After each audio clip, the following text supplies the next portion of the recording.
ಕಲ್ಯಾಣ ಮಂಟಪದಲ್ಲಿ ತುಂಬ ಗಡಿಬಿಡಿಯಿಂದ ಮದುವೆಯ ಏರ್ಪಾಡುಗಳು ನಡೀತಿವೆ. ಅಲ್ಲಿ ಗಂಡಿನ ಕಡೆಯವರು ಗದ್ದಲ ಅಷ್ಟಿಷ್ಟಲ್ಲ, ಅವರು ಹೇಳಿದಾಗೆಲ್ಲ ಹೆಣ್ಣಿನ ಕಡೆಯವರು ನಡ್ಕೊಳ್ತಿದ್ದಾರೆ. ಆದರೆ ಅಲ್ಲಿದ್ದ ಅತಿಥಿಗಳಲ್ಲಿ ಕೆಲವರಲ್ಲಿ ಆಶ್ಚರ್ಯ, ಇನ್ನು ಕೆಲವರಲ್ಲಿ ಬೇಸರ ಇತ್ತು. ಅಲ್ಲಿಗೆ ಬಂದಿದ್ದ ಅತಿಥಿಗಳು ಮದುವೆ ಆಗ್ತಿರೋ ಜೋಡಿಗಳ ಬಗ್ಗೆ ಇಲ್ಲ ಸಲ್ಲದ ಮಾತುಗಳನ್ನ ಆಡ್ಕೊಳ್ತಾ ಇದ್ದಾರೆ. ಒಂದು ರೂಮ್ನಲ್ಲಿ ಮದುಮಗ ತುಂಬ ನಾರ್ಮಲ್ ಆಗಿ ಮದುಮಗನ ಗೆಟಪ್ ಹಾಕ್ಕೊಳ್ತಾ ಇದ್ದಾನೆ. ಅವನ ಹೆಸರು ಅಗಸ್ತ್ಯ ಪ್ರತಾಪ್. ಹೆಸರಿಗೆ ತಕ್ಕ ಹಾಗೆ ನಿಜಕ್ಕೂ ಸೂರ್ಯನ ಥರ ಇದ್ದಾನೆ. ತೇಜಸ್ಸಿನ ಮಿಂಚು ಒಟ್ಟಿಗೆ ಸೇರಿದ ಅಂಧಗಾರ. ಅವನು ಜಮೀನ್ದಾರಿ ವಂಶದ ಒಬ್ಬ ವಾರಸುದಾರ. 4 ಜನ ಹೆಣ್ಮಕ್ಳ ನಂತರ ಹುಟ್ಟಿದ ಮುದ್ದಿನ ಯುವರಾಜ. ಅವನಂದ್ರೆ ಆ ಕುಟುಂಬದಲ್ಲಿ ಎಲ್ರಿಗೂ ಎಷ್ಟೋ ಇಷ್ಟ. ಅವನ ಬಾಲ್ಯದಲ್ಲೇ ತಂದೆ ತೀರಿ ಹೋದರೆ ಅಗಸ್ತ್ಯನಮ್ಮ ಮೀನಾಕ್ಷಿ ಅಗಸ್ತ್ಯನನ್ನು ತುಂಬ ಮುದ್ದಾಗಿ ಬೆಳೆಸಿದ್ರು. ಅವನಿಗೆ ತನ್ನ ತಾಯಿ ಅಂದರೆ ಪ್ರಾಣ. ಆಕೆ ಮಾತನ್ನು ಮೀರೋದಿಲ್ಲ. ಹೇಳಲಾರದಷ್ಟು ಆಸ್ತಿ ಪಾಸ್ತಿಗಳಿದ್ದರೂ ತಾತಂದಿರ ಕಾಲದ ಆಸ್ತಿಗಳನ್ನ ಅನುಭವಿಸಿ ಬದುಕೋದು ದೊಡ್ಡತನ ಅಲ್ಲ ಅಂತ ತನ್ನ ಸ್ವಂತ ಬುದ್ಧಿವಂತಿಕೆಯಿಂದ ತಾನು ಓದಿದ ತಕ್ಕ ಹಾಗೆ ಬಿಸ್ನೆಸ್ ಸ್ಥಾಪಿಸಿ ತನ್ನ ಟ್ಯಾಲೆಂಟ್ ನಿರೂಪಿಸ್ಕೊಂಡು ವ್ಯಾಪಾರ ರಂಗದಲ್ಲಿ ಟಾಪ್ ಪೊಸಿಷನ್ನಲ್ಲಿದ್ದಾನೆ. ದೇವಲೋಕದ ಅಪ್ಸರಿಯಂಥ ಹುಡುಗಿ ಹೆಂಡತಿಯಾಗಿ ಬರಬೇಕಂತ ಅವನು ಕನಸು ಕಂಡಿದ್ದ. ಆದರೆ ಅವನ ಆಸೆ ನಿರಾಶೆ ಆಯಿತು. ಅಗಸ್ತ್ಯನ ಪಕ್ಕದಲ್ಲಿ ಅವನ ಸ್ನೇಹಿತ ರವಿ ಕೂತ್ಕೊಂಡಿದ್ದಾನೆ. ಅವನು ಬೆಳಗ್ಗಿನಿಂದ ತಾಳ್ಮೆಯಿಂದ ಹಿಡಿದಿದ್ದ. ಇನ್ನೂ ಅವನ ಕೈಯಿಂದ ಆಗೋದೇ ಇಲ್ಲ ಅಂತ ಅನಿಸಿ, ಏಯ್ ಅಗಸ್ತ್ಯ, ಯಾಕೆ ಮಾಡ್ಕೊಳ್ತಿದ್ದೆ ಈ ಮದುವೆನ ನೀನು? ನಿಜವಾಗ್ಲೂ ನೀನೇನು ಮಾಡ್ತಿದ್ಯೋ ಅರ್ಥ ಆಗ್ತಿದೆಯೇನೋ ನಿನಗೆ ಅಂತ ಕೋಪದಿಂದ ಕೇಳಿದ ರವಿ. ಅಗಸ್ತ್ಯ ಅವನ ಕಡೆ ನೋಡಿ ಸಣ್ಣದಾಗಿ ನಕ್ಕು, ಏಯ್ ರವಿ, ನೀನು ಈ ಪ್ರಶ್ನೆ ಯಾಕೆ ಕೇಳ್ತಿದ್ಯೋ ನನಗೆ ಗೊತ್ತು. ನಾನು ಈ ಮದುವೆ ಅಮ್ಮನಿಗೋಸ್ಕರ ಮಾಡ್ಕೊಳ್ತಾ ಇದ್ದೀನಿ ಅಂತ ಹೇಳಿ ಅವನ ಪಕ್ಕದಲ್ಲಿ ಬಂದು ಕೂತು 1 ತಿಂಗಳ ಮುಂಚೆವರೆಗೂ ನಡೆದಿದ್ದೆಲ್ಲವನ್ನ ಹೇಳಿದ ತನ್ನ ಸ್ನೇಹಿತನಿಗೆ. ಮೀನಾಕ್ಷಿಯಮ್ಮ ಅಗಸ್ತ್ಯನ ಜಾತಕದ ವಿಷಯವಾಗಿ ಒಬ್ಬ ಸ್ವಾಮೀಜಿಯನ್ನು ಭೇಟಿಯಾಗಿದ್ದರು. ಅವರು ಆಕೆಗೆ ಒಂದು ಭಯಂಕರವಾದ ವಿಷಯವನ್ನು ಹೇಳಿದರು. ನೋಡಮ್ಮ ಮೀನಾಕ್ಷಿ, ನಿಮ್ಮ ಹುಡುಗ ಅಗಸ್ತ್ಯನಿಗೆ ಪ್ರಾಣಘಂಟಕ ಇದೆ. 1 ವರ್ಷದಲ್ಲಿ ಅವನು ತೀರು ಹೋಗ್ಬಿಡ್ತಾನೆ ಅಂತ ಆಕೆಗೆ ತಡ್ಕೊಳ್ಳೋಕ್ಕೆ ಆಗದೇ ಇರೋವಂಥ ವಿಷಯವನ್ನು ಹೇಳಿಬಿಟ್ರು. ಆ ಮಾತು ಕೇಳಿದಂಥ ಆಕೆ ತಡ್ಕೊಳ್ಳೋದಕ್ಕಾಗದೆ ವಿಲನೆ ಒದ್ದಾಡಿದ್ಲು. ಸ್ವಾಮಿ, ಎಂಥ ಮಾತು ಹೇಳ್ತಿದ್ದೀರಿ? ನನಗೆ ಒಬ್ಬನೇ ಒಬ್ಬ ಗಂಡು ಮಗ, ಅವ್ನು 100 ಕಾಲ ಬಾಳಬೇಕು. ಆ ಗಂಡಾಂತರ ತೊಲಗೋದಕ್ಕೆ ಏನಾದರೂ ಉಪಾಯ ಹೇಳಿ ಅಂತ ಬೇಡ್ಕೊಂಡು. ಅದಕ್ಕೆ ಅವ್ರು ಹೇಳಿದ್ದನ್ನು ಕೇಳಿ ಆಕೆ ಇನ್ನೂ ಶಾಕ್ ಆದ್ಲು. ಸ್ವಾಮೀಜಿ ಹೇಳಿದ್ರು, ನೋಡಮ್ಮ, ನಿಮ್ಮ ಹುಡುಗನಿಗೆ ಒಬ್ಬ ವಿಧವೆಯನ್ನು ಕೊಟ್ಟು ಮದುವೆ ಮಾಡಿಸ್ಬೇಕು. ಆಕೆ ಸಿಂಹ ರಾಶಿಯಲ್ಲಿ ಇಂತಹ ನಕ್ಷತ್ರದಲ್ಲೇ ಹುಟ್ಟಿರಬೇಕು ಅಂತ ಹೇಳಿದ್ರು. ಆ ಮದುವೆ ಕೂಡ 1 ತಿಂಗಳು ಒಳಗಾಗಿ ನಡೆದು ಹೋಗಬೇಕು. ಅಂಥ ಹುಡುಗಿ ಜೊತೆ ಮದುವೆ ನಡೆದ್ರೆ ಆಕೆಯ ಅದೃಷ್ಟದ ಜಾತಕದ ಬಲದಿಂದ ನಿಮ್ಮ ಹುಡುಗನ ಆಯಸ್ಸು ಹೆಚ್ಚಾಗಿ ಅವನ ಗಂಡಾಂತರ ತೊಲಗಿ ಬದುಕ್ತಾನೆ. ಹಾಗೆ ಅವನಿಗೆ ಎದುರಾಗಲಿರೋ ಮೃತ್ಯು ಆಕೆಯನ್ನು ಬಲಿ ತಗೊಳ್ಳುತ್ತೆ. ಆಕೆ 1 ವರ್ಷದ ನಂತರ ಮರಣ ಹೊಂತಾಳೆ. ಹೌದು, ಈ ಮದುವೆ ನಡೆದು 1 ವರ್ಷಕ್ಕೆ ಆಕೆ ಖಂಡಿತವಾಗಿಯೂ ಮರಣ ಹೊಂತಾಳೆ. ಬೇಕಿದ್ರೆ ಆಮೇಲೆ ನಿಮ್ಗೆ ಇಷ್ಟ ಬಂದ ಯಾವುದೇ ಹುಡುಗಿಯನ್ನು ತಂದು ನಿಮ್ಮ ಮಗನಿಗೆ ಮದುವೆ ಮಾಡಬಹುದು. ಅಲ್ಲಿವರೆಗೆ ಆಕೆ ನಿಮ್ಮ ಮನೆಯಲ್ಲಿ ನಿಮ್ಮ ಸೊಸೆಯಾಗಿರಬೇಕು. ಈ ಒಂದೇ ಒಂದು ಪರಿಹಾರ ಇರೋರು ಇದಕ್ಕೆ ಅಂತ ವಿವರವಾಗಿ ಹೇಳಿದ್ರು. ಆಕೆ ಕಣ್ಣೀರು ಹಾಕ್ತಾ, ಸ್ವಾಮಿ, ಯಾಕೆ ಈ ಪರೀಕ್ಷೆ? ಮದುವೆ ಆಗಿ ಗಂಡನನ್ನು ಕಳ್ಕೊಂಡು ವಿಧವೆ ಮತ್ತು ಮದುವೆಗೆ ಸಿದ್ಧಳಾಗ್ತಾಳಾ? ಅದು ಸಿಂಹರಾಶಿ ಇಂಥದ್ದೇ ನಕ್ಷತ್ರದವಳು. ಅಂಥ ಹುಡುಗಿ ಎಲ್ಲಿ ಸಿಗ್ತಾಳೆ ಅಂತ ವೇದನೆಯಿಂದ ಅತ್ಲು. ಸ್ವಾಮೀಜಿ ಆಕೆಗೆ ಧೈರ್ಯ ತುಂಬೋದಕ್ಕೆ ಪ್ರಯತ್ನಿಸ್ತಾ, ಎಲ್ಲದಕ್ಕೂ ಆ ಸರ್ವೇಶ್ವರನಿದ್ದಾನೆ, ನೆನ್ಪಿಟ್ಕೋ. 1 ತಿಂಗಳ ಒಳಗಾಗಿ ಮದುವೆ ನಡೆದೇ ತೀರಬೇಕು ಅಂತ ಹೇಳಿದರು. ಆಕೆ ಧೈರ್ಯ ತಂದುಕೊಂಡು ಮಗನ ಆಯಸ್ಸಿಗಾಗಿ ಇನ್ನೊಂದು ಅಮ್ಮ ಹೆತ್ತ ಮಗು ಬಲಿಯಾಗಿ ಹೋಗುತ್ತೆ ಅಂತ ಗೊತ್ತಿದ್ರೂ ಸ್ವಾರ್ಥದಿಂದ ಅಂತ ಜಾತಕ ಇರೋ ವಿಧವೆಗಾಗಿ ಹುಡುಕಿದ್ಲು. ಎಷ್ಟು ಹಣ ಬೇಕಾದರೂ ಕೊಡ್ತೀನಿ ಅಂತ ಕೊನೆಗೆ ಆಕೆ ಎಲ್ಲ ವಿಧದಲ್ಲೂ ಸರಿ ಹೊಂದೋ ಹುಡುಗಿ ವಿಧವೆ ಸಿಕ್ಕಿದ್ಲು. ಅಗಸ್ತ್ಯನ ಹತ್ರ ಬಂದು ಆಕೆ ಎಲ್ಲವನ್ನ ವಿವರವಾಗಿ ಹೇಳಿದ್ರು. ನೀನು ತಕ್ಷಣ ಮದುವೆ ಮಾಡ್ಕೊಳ್ಬೇಕು ಅಂತಂದರು. ಅದಕ್ಕೆ ಅಗಸ್ತ್ಯ ಆಶ್ಚರ್ಯದಿಂದ ತಾಯಿ ಮುಖ ನೋಡಿ, ಮಾಮ್, ಇಷ್ಟು ಸಡನ್ನಾಗಿ ನನಗೆ ಮದುವೆ ಏನು? ಆದರೂ ಈ ಕಾಲದಲ್ಲೂ ಜಾತಕಗಳಲ್ಲೇನು ಫುಲಿಶ್ ಆಗಿ ನಾನು ಒಪ್ಪಲ್ಲ. ಮದುವೆಯಾದ ಹುಡುಗಿನ ನಾನು ಮತ್ತೆ ಮದುವೆ ಮಾಡ್ಕೊಳ್ಳೋದೇನು? ನಾನ್ಸೆನ್ಸ್ ಮಾಮ್, ನಾನು ಇಂಥದ್ದನ್ನೆಲ್ಲ ನಂಬಲ್ಲ. ನಿನ್ನನ್ನು ಯಾರೋ ಸ್ವಾಮೀಜಿ ಸುಮ್ಮನೆ ಮಾಯ ಮಾಡ್ತಿದ್ದಾರೆ ಅಂತ ತಳ್ಳು ಹಾಕ್ತಾ. ಆದರೆ ಅಮ್ಮ ಆ ಮಾತುಗಳಿಗೆ ತುಂಬ ಬೇಸರ ಮಾಡಿಕೊಂಡ್ರು. ನನಗೆ ತಿಳಿ ಹೇಳೋದಕ್ಕೆ ಪ್ರಯತ್ನಿಸಿ ಇಷ್ಟಕ್ಕೂ ನಾನು ಒಪ್ಪದೇ ಇದ್ದಾಗ ಆಕೆ ವೇದನೆ ಪಟ್ಟು, ಅಗಸ್ತ್ಯ, ಮಗ ತಾಯಿ ಚಿತೆ ಕೊಳ್ಳಿ ಇಡಬೇಕು. ನನಗಿರೋ ಒಬ್ಬನೇ ಮಗ ನೀನು ಅಂಥದ್ದು. ನೀನು ನನ್ನ ಕಣ್ಣು ಮುಂದೆ ಮರಣ ಹೊಂದಿದರೆ ಈ ತಾಯಿ ತಡ್ಕೊಳ್ಳಲ್ಲ. ಅದಕ್ಕೆ ಮುಂಚೆ ನಾನೇ ಹೋಗ್ಬಿಡ್ತೀನಿ. ಮಗ ಇರುವಾಗ ಮರಣ ಹೊಂದಿದರೆ ನನ್ನ ಆತ್ಮಕ್ಕೆ ಶಾಂತಿ ಸಿಗುತ್ತೆ. ನನಗೆ ನೀನು ಕೊಳ್ಳಿ ಇಡಬಹುದು ಅಂತ ಹೇಳಿ ಆಕೆ ತನ್ನ ರೂಮಿಗೆ ಹೋಗಿ ಪಾಯ್ಸನ್ನ ಕುಡಿದ್ಬಿಟ್ಲು. ಎಷ್ಟೋ ಕಷ್ಟಪಟ್ಟು ಅಮ್ಮನನ್ನು ಬದುಕಿಸ್ಕೊಂಡೆ. ಇನ್ನು ಆಕೆಗೆ ಎದುರು ಮಾತಾಡಾಗದೆ ಈ ಮದುವೆಗೆ ಸಿದ್ಧವಾದೆ ಅಂತ ರವಿಗೆ ಎಲ್ಲವನ್ನ ವಿವರವಾಗಿ ಹೇಳಿದ ಅಗಸ್ತ್ಯ. ಅವನ ಮುಖ ನೋಡಿ ರವಿ ಕಂಗಾಲು ಪಡ್ತಿರೋದನ್ನು ಕಂಡು ಅಗಸ್ತ್ಯ ಅವನಿಗೆ ಸಮಾಧಾನವನ್ನು ಮಾಡ್ದ. ಏಯ್ ರವಿ, ಡೋಂಟ್ ವರಿ, ಹೇಗೂ ನನಗೆ 1 ವರ್ಷದಲ್ಲಿ ಗಂಡಾಂತರ ಅಂತ ಏನಿಲ್ಲ ಅಂತ ಪ್ರೂವ್ ಆಗುತ್ತೆ. ಆಗ ನಾನು ಈ ಮದುವೆಗೆ, ಈ ಡ್ರಾಮಾಗೆ ಕೊನೆ ಹೇಳಿತೀನಿ. ನನಗೆ ಹೆಂಡತಿಯ ಪಾತ್ರ ಮಾಡ್ತಿರೋ ಈ ಹುಡುಗಿಗೆ ಡೈವರ್ಸ್ ಕೊಟ್ಬಿಟ್ಟು ನನ್ನ ಮನಸ್ಸಿಗೆ ಇಷ್ಟವಾದ ಒಳ್ಳೆ ಹುಡುಗಿನ ಮದುವೆ ಆಗಿಬಿಡ್ತೀನಿ. ಅದರಲ್ಲಿ ಯಾವುದೇ ಸಂದೇಹ ಇಲ್ಲ ಅಂತ ಖಂಡಿತವಾಗಿ ಹೇಳ್ದ. ರವಿ ಅಗಸ್ತ್ಯನ ಕಡೆ ವಿಚಿತ್ರವಾಗಿ ನೋಡ್ತಾ, ಅರೆ ಅಗಸ್ತ್ಯ, ಹಾಗೆ ಮಾಡೋದು ಸರಿ ಅನಿಸುತ್ತಾ? ಪಾಪ ಆ ಹುಡುಗಿ ಏನಾಗೋಗ್ತಾಳೋ ಅಂತ ಅಂದ. ಏನೂ ಆಗಲ್ಲ, ಕಂಗಾಲು ಪಡಬೇಡ. ಗಂಡ ತೀರು ಹೋಗಿ 6 ತಿಂಗಳು ಕೂಡ ಆಗಿಲ್ಲ. 6 ವರ್ಷದ ಮಗುವಿರೋ ಆಕೆ ತಕ್ಷಣ ಈ ಮದುವೆಗೆ ಸಿದ್ಧಳಾಗಿಬಿಟ್ಟಿದ್ದಾಳೆ. ಯಾಕೆ? ದುಡ್ಡಿಗಾಗ್ತಾನೆ. ನನ್ನ ಹತ್ರ ಇರೋ ಆಸ್ತಿ ನೋಡಿ ಇಲ್ಲೇ ಆಕೆ ಕ್ಯಾರೆಕ್ಟರ್ ಅರ್ಥ ಆಗುತ್ತೆ. ಅಂಥ ಕ್ಯಾರೆಕ್ಟರ್ ಇಲ್ಲದು ಹುಡುಗಿಗಾಗಿ ಪಾಪ ಪುಣ್ಯ ಹೊತ್ಸೋದು ಅದೆಲ್ಲ ಬೇಡವೇ ಬೇಡ. ಹೊರಗಡೆ ಎಲ್ಲರೂ ನನಗೆ ಕಾಯ್ತಿದ್ದಾರೆ ಅಂತ ಸಣ್ಣದಾಗಿ ನಕ್ಕು, ಟೆನ್ಷನ್ ಪಡಬೇಡ ಅಂತ ಹೇಳಿ ಹೋಗಿ ಮದುವೆ ಪೀಠದ ಮೇಲೆ ಕೂತ್ಕೊಂಡ ಅಗಸ್ತ್ಯ. ರವಿ ಯೋಚಿಸ್ದ, ಅಗಸ್ತ್ಯ ಸರಿಯಾಗಿ ಯೋಚಿಸಿದಾನ ಅಂತ ಎಷ್ಟೋ ಕಂಗಾಲು ಪಡುತ್ತಾ ಒಂದು ಮಂಟಪದ ಹತ್ರ ನಿಂತ್ಕೊಂಡ. ಮದುಮಗಳು ಎಷ್ಟೋ ಭಯದಿಂದ ಹೇಳಲಾಗದ ನೋವನ್ನು ಮನಸ್ಸಿನಲ್ಲೇ ಮುಚ್ಚಿಟ್ಕೊಂಡು ಅನಿವಾರ್ಯ ಪರಿಸ್ಥಿತಿಯಲ್ಲಿ ಈ ಮದುವೆಗೆ ಸಿದ್ಧಳಾಗಿದ್ದಾಳೆ. ಆಕೆ ಪಕ್ಕದಲ್ಲಿ ಆಕೆಯ ತಾಯಿ, ತಂದೆ ಕೃಷ್ಣರಾಯರು, ಚಿಕ್ಕಮ್ಮ ಪಾರ್ವತಮ್ಮ ನಿಂತ್ಕೊಂಡಿದ್ದಾರೆ. ಮದುಮಗಳ ಹೆಸರು ಸಂಜನಾ ರಾಣಿ. ಆಕೆಗೆ ಈಗಾಗಲೇ ಮದುವೆ ಆಗಿತ್ತು. ಆಕೆ ಗಂಡ ತೀರು ಹೋಗಿ 6 ತಿಂಗಳು ಕೂಡ ಆಗಿಲ್ಲ. ಮತ್ತೆ ಮದುವೆಗೆ ಸಿದ್ಧಳಾಗಿದ್ದಾಳೆ ಅಂತ ನೆರೆಹೊರೆಯವರು ಬಾಯಿ ಬಡ್ಕೊಳ್ತಿದ್ದಾರೆ. ಇನ್ನು ಕೆಲವರು ಹಬ್ಬ ಈ ದಿನಗಳಲ್ಲಿ ಇದೆಲ್ಲ ಮಾಮೂಲು ಅಂತ ಅಂದ್ಕೊಳ್ತಿದ್ದಾರೆ. ಆದರೆ ಸಂಜನಾಗೆ ಇನ್ನೊಂದು ಮದುವೆ ಮಾಡ್ಕೊಳ್ಳೋದನ್ನು ಬಿಟ್ಟು ಬೇರೆ ದಾರಿನೇ ಇರಲಿಲ್ಲ. ಪರಿಸ್ಥಿತಿ ಆಗಿತ್ತು. ಅದಕ್ಕೆ ಅದನ್ನು ತನ್ನ ಗುಂಡಿಗೆಯಲ್ಲಿ ಊತು ಹಾಕಿ ಮದುವೆಗೆ ಸಿದ್ಧಳಾಗಿದ್ದಾಳೆ. ಸಂಜನಾ ತಂದೆ ರಿಟೈರ್ಡ್ ಪೋರ್ಟ್ ಎಂಪ್ಲಾಯಿ. ಅವನಿಗೆ ಒಬ್ಬಳೇ ಮಗಳು ಸಂಜನಾ. ಆಕೆ ಮದುವೆಯನ್ನು ಎಷ್ಟೋ ವೈಭವದಿಂದ ಒಬ್ಬ ಯೋಗ್ಯನಾದವನಿಗೆ ತಮಗಿದ್ದ ಶಕ್ತಿನೆಲ್ಲ ಬಳಸಿ ಮದುವೆ ಮಾಡಿಸಿದ್ರು. ಆದರೆ ಆ ಯೋಗ್ಯ ಅಂದ್ಕೊಂಡವನು ಬರೀ ಕುಡುಕ, ಕನಿಷ್ಠ ಜವಾಬ್ದಾರಿಯೂ ಇಲ್ಲದ ಅಯೋಗ್ಯ ಅಂತ ಆಮೇಲೆ ತಿಳಿಯಿತು ಅವರಿಗೆ.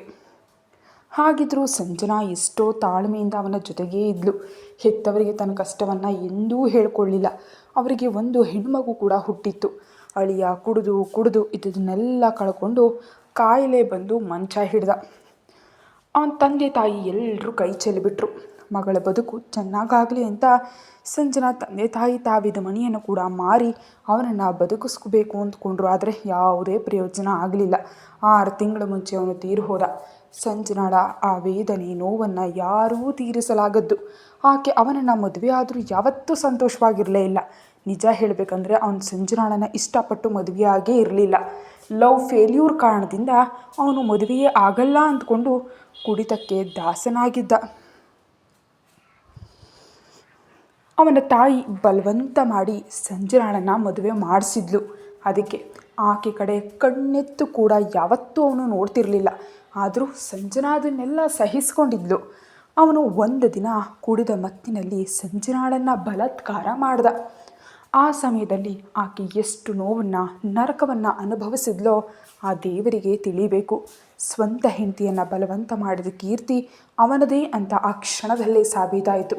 ಆ ಒಂದೇ ಒಂದು ದಿನದ ಕಾರಣದಿಂದ ಆಕೆಗೆ ಒಂದು ಮಗು ಹುಟ್ಟಿತು. ಆ ಮಗುವಿನಲ್ಲೇ ತನ್ನ ಪ್ರಾಣವನ್ನು ಇಟ್ಕೊಂಡು ಮಗಳೇ ತನ್ನ ಲೋಕವಾಗಿ ಬದುಕ್ತಿದ್ದಾಳೆ. ಸಂಜನಾ ಅಂತಹ ಪರಿಸ್ಥಿತಿಯಲ್ಲಿ ಗಂಡ ತೀರು ಹೋದ. ಕನಿಷ್ಠ ಮಗಳನ್ನು ನೋಡ್ಕೊಳ್ತಾ ಬದುಕೋಣ ಅಂತ ಅಂದ್ಕೊಂಡ್ಳು ಸಂಜನಾ. ಅಷ್ಟರಲ್ಲೇ ಒಂದು ಭಯಂಕರವಾದ ವಿಷಯ ತಿಳಿತು. ಮಗುವಿನ ಹೃದಯದಲ್ಲಿ 4 ರಂಧ್ರಗಳಿವೆ ಅಂತ. ಎಷ್ಟೋ ಖರ್ಚು ತಗಲೋ ಆಪ್ರೇಷನ್ ಮಾಡಿಸದಿದ್ರೆ ಮಗುವಿನ ಪ್ರಾಣ ಹೋಗುತ್ತೆ ಅಂತ ಕೇಳಿ ಸಂಜನಾ ಪ್ರಜ್ಞೆಯನ್ನು ಕಳ್ಕೊಂಡ್ಳು. ಆಕೆ ಚಿಕ್ಕಮ್ಮ ಪಾರ್ವತಮ್ಮ ಧೈರ್ಯ ಹೇಳಿ ಆಕೆ ಜೊತೆಯಲ್ಲೇ ಇದ್ದು ಎಷ್ಟೋ ಆಸ್ಪತ್ರೆಗಳಿಗೆ ಅಲೆದಾಡಿದ್ರು. ಆದರೆ ಎಲ್ಲ ಕಡೆ ಒಂದೇ ಮಾತು, ಮಗುವನ್ನು 1 ವರ್ಷದವರೆಗೆ ಅಮೇರಿಕದಲ್ಲಿಡಬೇಕು. ಅಲ್ಲಿನ ಸ್ಪೆಷಲಿಸ್ಟ್ಗಳ ವೀಕ್ಷಣೆಯಲ್ಲಿಟ್ಟು 1 ವರ್ಷದ ನಂತರ ಆಪರೇಷನ್ ಮಾಡಬೇಕು. ಅದಕ್ಕೆ 80 ಲಕ್ಷ ಖರ್ಚಾಗತ್ತೆ ಅಂತ ಹೇಳಿದರು. ಸಂಜನಾಳ ಹೃದಯವೇ ನಿಂತಂತಾಯಿತು.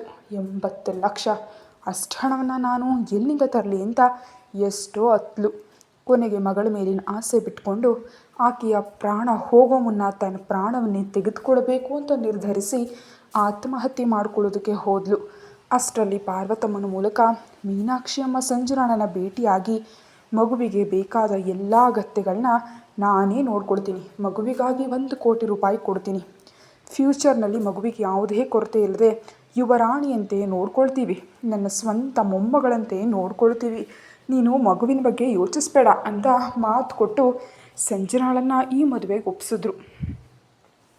ಸಂಜನಾ ತನ್ನ ಪಂಚ ಪ್ರಾಣವಾದ ಮಗುವನ್ನು ದಕ್ಕಿಸ್ಕೊಳ್ಳೋದಕ್ಕಾಗಿ ಎಷ್ಟು ಅವಮಾನಗಳನ್ನಾದರೂ ಸಹಿಸ್ತೀನಿ ಅಂತ ಮದುವೆಗೆ ಸಿದ್ಧಳಾದ್ಲು.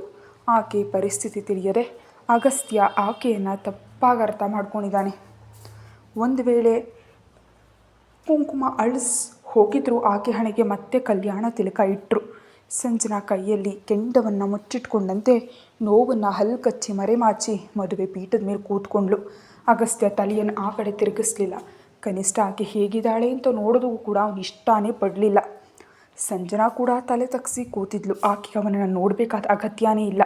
ಇಬ್ಬರು ಒಬ್ಬರನ್ನೊಬ್ಬರು ನೋಡ್ಕೊಳ್ಳದೆ ಪಕ್ಕಪಕ್ಕದಲ್ಲೇ ಕೂತಿದ್ದಾರೆ. ಪುರೋಹಿತರು ಅಗಸ್ತ್ಯನಿಗೆ ಮಾಂಗಲ್ಯವನ್ನು ನೀಡಿದ್ರು. ಅಗಸ್ತ್ಯ ನಡಕ್ತಾ ಇರೋ ಕೈಗಳಿಂದ ಆ ಮಾಂಗಲ್ಯವನ್ನು ಪಡೆದು ತಲೆ ಎತ್ತಿ ತನ್ನ ತಾಯಿಯ ಮುಖ ನೋಡ್ದ. ಆಕೆ ಕಟ್ಟು ಕಟ್ಟು ಎಂಬಂತೆ ಸನ್ನೆ ಮಾಡಿದ್ರು. ಅವನ ಕಣ್ಣುಗಳು ಕೆಂಪಾಗ್ತಿವೆ. ಎಷ್ಟೋ ಕಷ್ಟಪಟ್ಟು ಸಂಜನಾಳ ಕೊರಳಿಗೆ ತಾಳಿ ಕಟ್ದ. ಆ ಸಮಯದಲ್ಲಿ ಅಗಸ್ತ್ಯ ನೋವಿನಿಂದ ಕಣ್ಮುಚ್ಕೊಂಡ. ಹಾಗೆ ಸಂಜನಾ ಕೂಡ ನೋವು ಮತ್ತು ಭಯದಿಂದ ಕಣ್ಮುಚ್ಚಿ 2ನೇ ಬಾರಿ ಆ ತಾಳಿಯ ಭಾರವನ್ನು ತನ್ನ ಎದೆ ಮೇಲೆ ಹಾಕಿಸ್ಕೊಂಡ್ಳು. ಅವರ ಮದುವೆ ನಡೆದೇ ಹೋಯಿತು.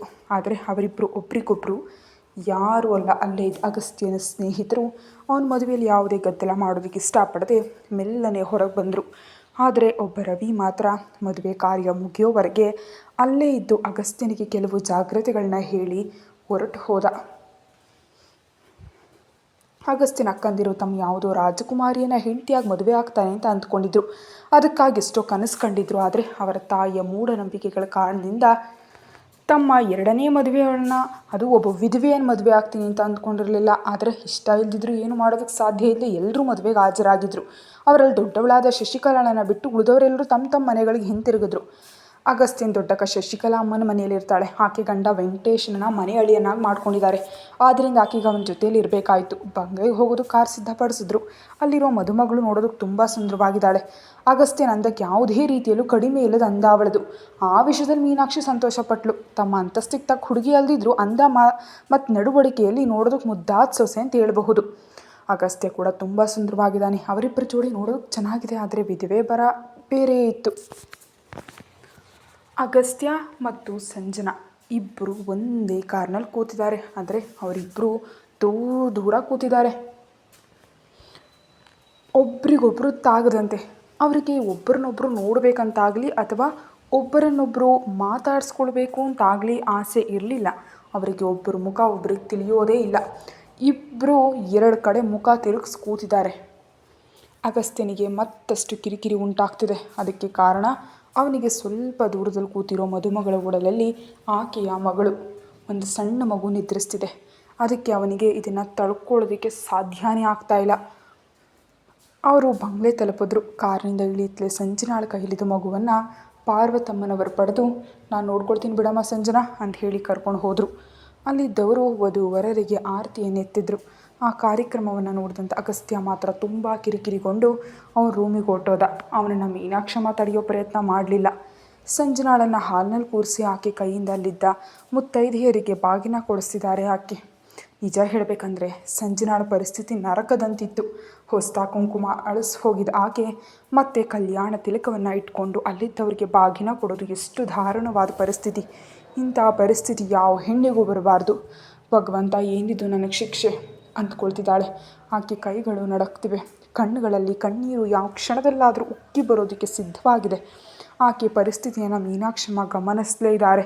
ಆದರೆ ವಿಧಿ ಇಲ್ಲ, ಆಕೆ ಸ್ವಾರ್ಥ ಆಕೆಯದು. ಮಗನ ಕ್ಷೇಮಕ್ಕಾಗಿ ಆ ಮನೆ ಸೊಸೆಯಾಗಿ ಹೆಜ್ಜೆ ಇಟ್ಟಿರುವ ಸಂಜನಾ ಸಂಪ್ರದಾಯದ ಪ್ರಕಾರ ಎಲ್ಲವನ್ನ ಪಾಲಿಸಲೇಬೇಕು. 9 ಜನ ಹೆಣ್ಣುಮಕ್ಕಳು ಸಂಜನಾಳನ್ನು ಶೋಭಾನದ ಹೆಣ್ಣಿನಂತೆ ರೆಡಿ ಮಾಡಿ ಇಟ್ಟಿದ್ದಾರೆ.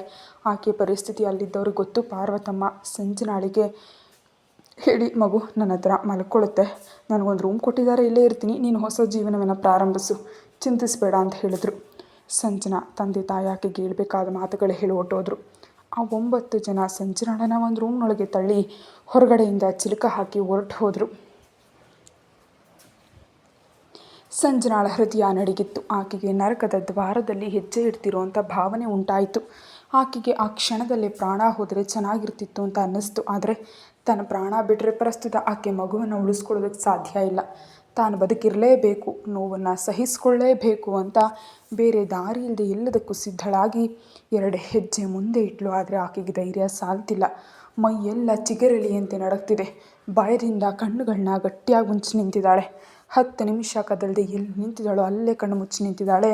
ಆದರೆ ಆಕೆ ಮದುವೆಯಾದ ವ್ಯಕ್ತಿ ಆಕೆ ಹತ್ರ ಬರಲಿಲ್ಲ.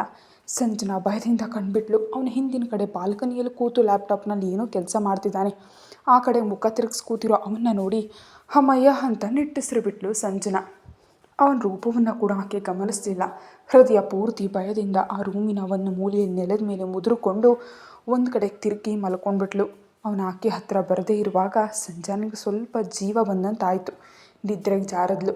ಅಗಸ್ತ್ಯ ತುಂಬ ಹೊತ್ತಿನ ನಂತರ ರೂಮಿನ ಒಳಗಡೆ ಬಂದ. ಸಂಜನಾ ಆ ರೂಮಿನ ಒಂದು ಮೂಲೆಯಲ್ಲಿ ನೆಲದ ಮೇಲೆ ಆ ಕಡೆ ತಿರುಗಿ ನಿದ್ರಿಸ್ತಿದ್ದಾಳೆ. ಅಗಸ್ತ್ಯ ಅಮ್ಮಯ್ಯ ಅಂದ್ಕೊಂಡು ನಿಟ್ಟುಸಿರು ಬಿಟ್ಟ. ಅವನು ಬೆಡ್ ಮೇಲೆ ಕೂತು ಆಲೋಚನೆ ಮಾಡ್ದ. ಈಕೆಗೆ ಒಂದು ಸ್ಟ್ರಾಂಗ್ ವಾರ್ನಿಂಗ್ ಕೊಡಬೇಕು, ನನ್ನಿಂದ ದೂರ ಇರಬೇಕು, ಇಲ್ದಿದ್ರೆ ಸುಮ್ಮನಿರಲ್ಲ ಅಂತ ಗಟ್ಟಿಯಾಗಿ ಹೇಳಬೇಕು. ನಿಜಕ್ಕೂ ನನ್ನ ಕೆಲಸಗಳನ್ನಾಗಲಿ ನನಗೆ ಸಂಬಂಧಿಸಿದ ವಿಷಯಗಳನ್ನಾಗಲಿ ಇನ್ವಾಲ್ವ್ ಆಗಬಾರ್ದು ಅಂತ ಹೇಳ್ತೀನಿ.